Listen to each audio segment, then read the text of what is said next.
सांख्य योग का वर्णन है। राग द्वेष वियुक्तस्तु विषयान इंद्रिय शरण आत्मसै विधेयात्मा प्रसाद वधिगच्छति। भगवान ने दूसरे अध्याय में सांख्य योग बताया और सांख्य योग में संसार में हमें कैसे रहना है ये बताया। अगर हमने अपने मित्र नहीं पाल करके शत्रु पाल लिए तो भी हमारे पीछे झंझट लगी रहती।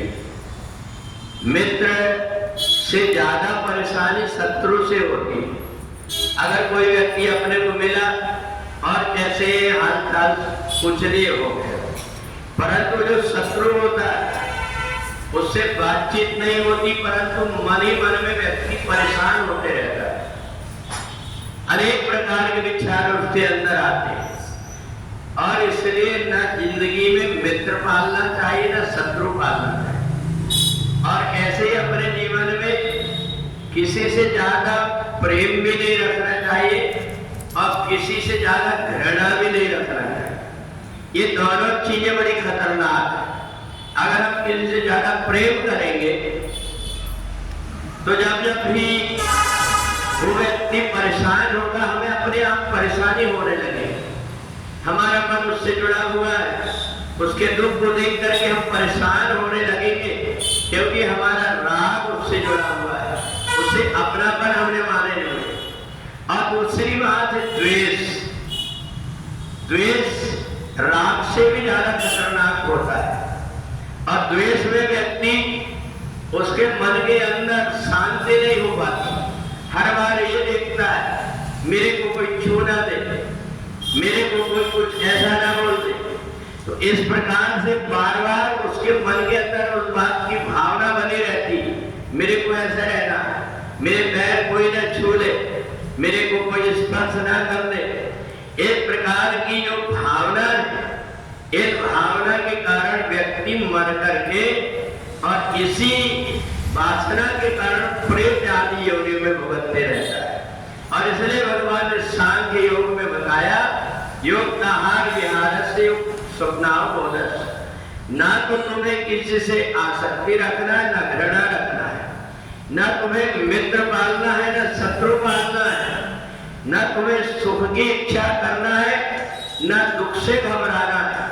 जिंदगी में जो कुछ भी आ जाए वो सारी परिस्थितियों को अपने आत्मसात करने वाला व्यक्ति स्थित प्रज्ञ कहलाता है। इसलिए सुखदेव जी को हम देखें जीवन में उनको कभी पतित होने का नंबर नहीं आया, परंतु नारद जो दूसरों को देख करके नाक मुंह सुकोड़ते रहते हैं उनको मोह में पड़ना पड़ा, क्योंकि उन्हें पता था कि मैं ब्रह्मचारी हूँ, मेरे को स्त्री से दूर रहना चाहिए, छूना नहीं चाहिए।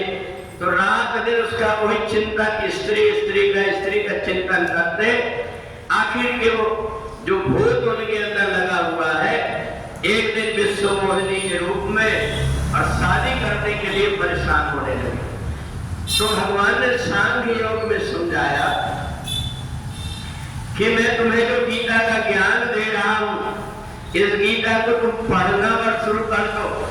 इसके जितने अक्षर हैं तुम्हारे हृदय में अपने आप को प्रवेश कर जाएंगे और थोड़े दिन में ये देख करके लगने लगेगा कि इतनी कठिन लगने वाली संस्कृत भाषा की गीता बिल्कुल सहज हो गई। ऐसा लगता है एक आध शब्द कोई जवान से निकला और दूसरा शब्द अंदर से निकलने लगता है। ऐसा लगता है कि इसमें से बहुत कुछ हमको याद होने लगा। तो भगवान ने कहा ये जीवात्मा झंझट में न पड़े, इसलिए मैंने गाकर के तुम्हें गीता सुनाया। संसार में व्यक्ति कैसे भी स्थिति में रहे, गीता के ज्ञान को अपने हृदय में अगर धारण करके रखता है तो हमेशा भगवान के साथ रहता है।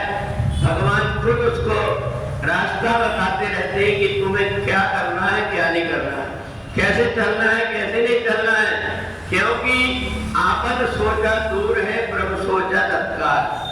हम जो कुछ सोचते हैं वो हो नहीं पाता, पर परमात्मा जो सोचते हैं वो तुरंत घटित हो जाता है। इसलिए जो परमात्मा चाहते वो कर्म करो तो जो मिलेगा जो हम चाहते हैं, परंतु हम जो चाहते हैं ये सोच करके कर्म करेंगे तो हमें पछताना पड़ेगा, क्योंकि मिलेगा वही जो परमात्मा चाहते हैं।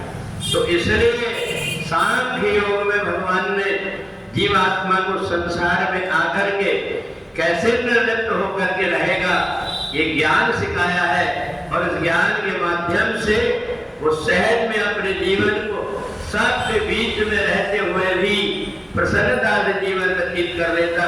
उसको यही पता नहीं लगता कि मेरे जीवन की कितनी बड़ी बड़ी कठिनाइयों को कौन साथ हाथ पकड़ करके पार करा दिया। तो केवल उसको परमात्मा के अर्पण होना पड़ता है, परमात्मा को समर्पित होकर के ब्रह्मण्य आधाय कर्माणि संगम त्यक्त्वा करोति है, केवल परमात्मा की तरफ दृष्टि करके जो कर्म करता है उसकी दृष्टि में हर जगह परमात्मा दिखने लगते हैं और वो सहज में ही संसार से पार हो जाता है। बोले वृंदावन बिहारी लाल की।